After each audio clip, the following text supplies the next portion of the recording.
Era 1h30 da madrugada quando Henry chegou ao hospital. 4 anos de idade, sem sinais vitais. O laudo diria que ele tinha lacerações no fígado, hemorragia interna, hematomas espalhados pelo corpo inteiro. Os médicos que tentaram reanimar aquela criança nunca mais esqueceram o que viram. O homem que o trouxe era vereador. Tinha diploma de médico e estava de mãos dadas com a mãe do menino.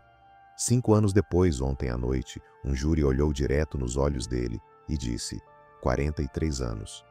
Para entender o que aconteceu com Henry Borel, você precisa entender quem eram as pessoas ao redor dele. Monique Medeiros era professora, divorciada, criava Henry sozinha depois que o pai do menino, Leniel Borel, se separou dela. Por todos os relatos, ela amava o filho. Postava fotos nas redes sociais, levava para a escola, para a praça, para a festa de aniversário de amiguinhos. Era a mãe presente que as pessoas enxergavam do lado de fora. Pelo menos era o que todos achavam. Henry era uma criança normal, brincalhão. Tinha medo de escuro, adorava dinossauros e carrinhos. Chamava o pai todo dia pelo telefone. Uma voz pequena do outro lado da linha dizendo: "Pai, quando você vem me buscar?" 4 anos de idade. A fase em que o mundo ainda parece um lugar completamente seguro. O pai, Leniel Borel, conta que a última vez que viu Henry foi poucos dias antes da morte, que o menino estava diferente, mais quieto, mais fechado, que havia perguntas sobre aquele corpo pequeno que ninguém soube responder na hora. Jairo Souza Santos Júnior, o Jairinho, era vereador pelo município do Rio de Janeiro, filho de um político poderoso, o deputado federal Chiquinho da Mangueira, médico de formação, carismático. O tipo de homem que sabe exatamente o que dizer para cada plateia, que aprendeu desde criança que o sobrenome abre portas que permanecem fechadas para todos os outros. Eles começaram a namorar no final de 2020. Jairinho foi apresentado ao Henry, virou figura frequente no apartamento da Barra da Tijuca. E ali começou o que os peritos mais tarde chamariam de tortura sistemática. O detalhe que ninguém notou a tempo: Henry tinha medo.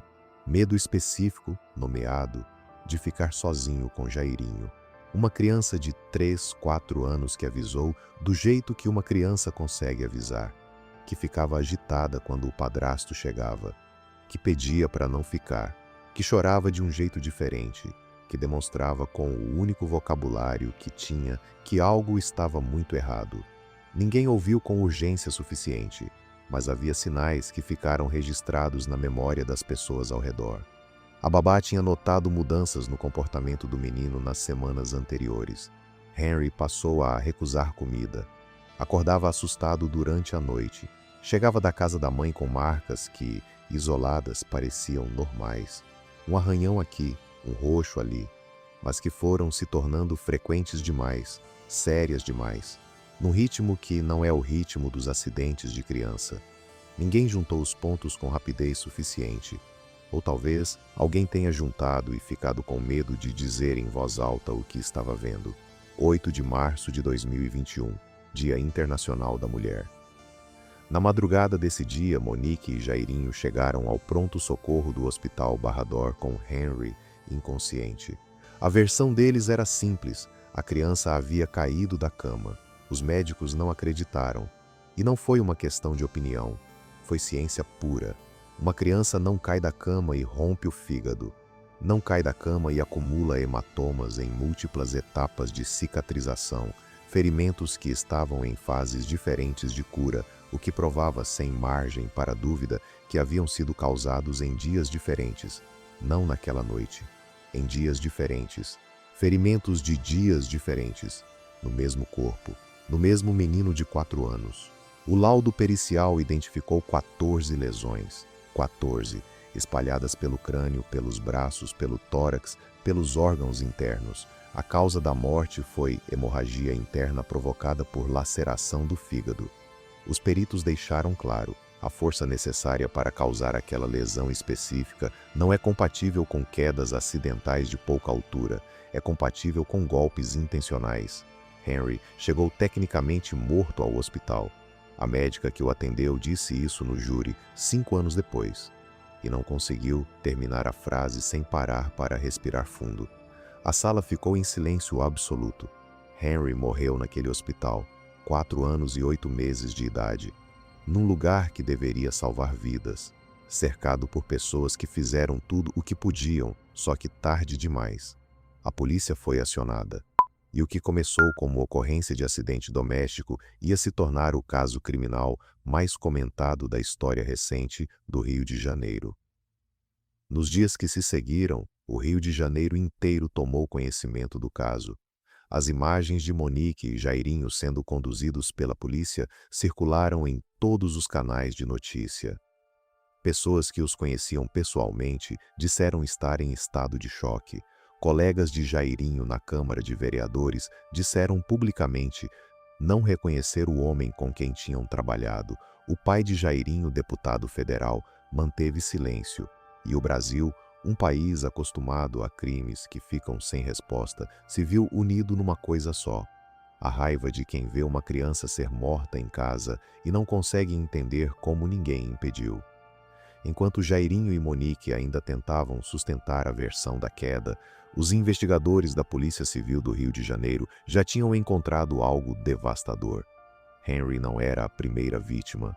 A polícia identificou outros 2 casos, crianças que ficaram sob os cuidados de Jairinho em relacionamentos anteriores e que também apresentaram lesões inexplicáveis. O mesmo padrão se repetia com perturbadora regularidade. Criança com marcas no corpo, explicação vaga, adultos ao redor que não perguntavam o suficiente, o mesmo homem, e nenhuma daquelas crianças tinha conseguido falar alto o bastante para ser ouvida a tempo. Henry conseguiu, do jeito que uma criança de 4 anos consegue. Testemunhas confirmaram que Henry dizia ter medo de Jairinho, pedia para não ficar sozinho com ele, ficava tensa quando o padrasto chegava. Chorava de um jeito que chamava a atenção da babá, dos familiares, de qualquer pessoa que passasse perto o suficiente para perceber. Uma criança verbalizando medo de forma inequívoca, e os adultos ao redor não agiram com a urgência que aquilo exigia. Mas foi um celular que quebrou o caso. A babá de Henry tinha um aparelho com conversas que ela mesma não sabia que eram evidências. Mensagens em grupos de família. Comentários sobre o comportamento de Jairinho com a criança, registros do dia a dia que documentavam, sem querer, um padrão de agressão que se repetia há meses. A polícia apreendeu o celular e ali, naquele aparelho simples que a babá usava para mandar áudio para a família, estava o fio que puxaria tudo para a luz. O celular revelou conversas que os investigadores descreveram como perturbadoras. Não havia confissão explícita, mas havia um mosaico de comportamentos que, montado pela perícia, formava um quadro inequívoco de abuso sistemático. Havia registros de Monique comentando o estado físico de Henry em dias específicos. Havia mensagens sobre o comportamento de Jairinho com a criança em momentos que depois seriam cruzados com os laudos. A perícia confrontou as datas das mensagens com as datas das lesões documentadas. Os 2 calendários batiam com uma precisão que eliminava qualquer possibilidade de coincidência. A investigação se aprofundou. Câmeras de segurança do prédio foram analisadas. Laudos foram comparados com laudos anteriores. Os investigadores montaram um dossiê que mostrava com clareza brutal que o que tinha acontecido com Henry não era acidente, era um padrão, era intencional e havia durado meses. E então veio a virada que ninguém esperava. Monique Medeiros decidiu colaborar com a investigação. Ela contou que sabia das agressões, que tinha visto marcas no corpo do filho, que Henry chegava até ela com hematomas e ela tentava entender o que estava acontecendo, mas que tinha medo de Jairinho, um medo que ela mesma disse não saber nomear, um medo que a paralisou quando deveria ter agido. O silêncio de uma mãe. Essa confissão dividiu o Brasil inteiro em 2 campos: os que entenderam a paralisação e os que nunca vão entender. Essa divisão durou 5 anos e voltou com força total ontem à noite, quando o perdão judicial foi lido na sala do tribunal. Jairinho não era um criminoso comum, e esse era exatamente o problema. Filho do deputado federal Chiquinho da Mangueira, ele cresceu dentro de uma estrutura de poder político no Rio de Janeiro. Era médico formado. Era vereador eleito. Tinha conexões com pessoas que decidem quem vai preso e quem fica livre nessa cidade. Tinha advogados caros e experientes. Tinha a imagem de homem público construída por anos de aparições estratégicas, de foto com comunidade, de discurso no plenário da Câmara Municipal. E logo no início das investigações ficou claro que ele usaria tudo isso sem nenhum escrúpulo. A defesa tentou de tudo. Contratou peritos particulares para contradizer a perícia oficial ponto por ponto. Atacou as testemunhas nos depoimentos. Questionou a cadeia de custódia das provas. Explorou cada brecha processual disponível no sistema. Pediu adiamento atrás de adiamento. O caso que deveria ter chegado ao júri em 2023 só foi julgado em 2026. Em março de 2026, durante o próprio júri, a defesa abandonou a sessão sem aviso prévio, forçando uma suspensão imediata. Semanas depois, um dos advogados de Jairinho sofreu infarto dentro do tribunal durante as audiências e o julgamento parou mais uma vez. 11 dias de júri. O mais longo da história do Tribunal do Júri do Rio de Janeiro, superando até o julgamento da ex-deputada Flor de Lis, condenada pelo assassinato do próprio marido.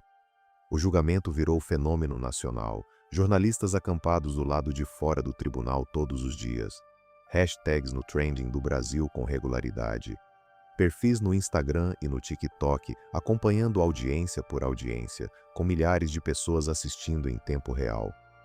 O caso que tinha começado em 2021 agora era acompanhado por uma geração inteira que cresceu junto com ele, pessoas que tinham 12, 13 anos quando Henry morreu e que chegaram ao julgamento de 2026 como adultos que nunca esqueceram o nome dele.